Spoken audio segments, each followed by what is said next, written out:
Viral pemalak modus bawa kemoceng di Palembang, rampas uang sopir truk. Kembali viral aksi pemalak sopir truk yang beraksi di jalur Musi 2 menuju Jalan Soekarno-Hatta Palembang. Dalam video yang diunggah di Threads, Minggu, 12 Mei 2025, berdurasi 30 detik, memperlihatkan dua orang pelaku beraksi. Dengan bermoduskan membawa kemoceng untuk membersihkan kaca mobil truk, kedua pelaku terlihat memalak sopir.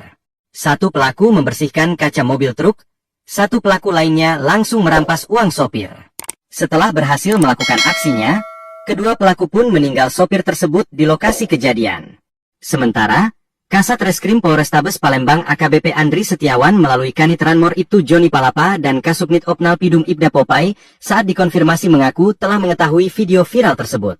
Diduga kedua pelaku melakukan aksi pemalakan, ungkap Joni. Lanjut dikatakan, Polrestabes Palembang akan berkoordinasi dengan Polsek Kertapati terkait video itu.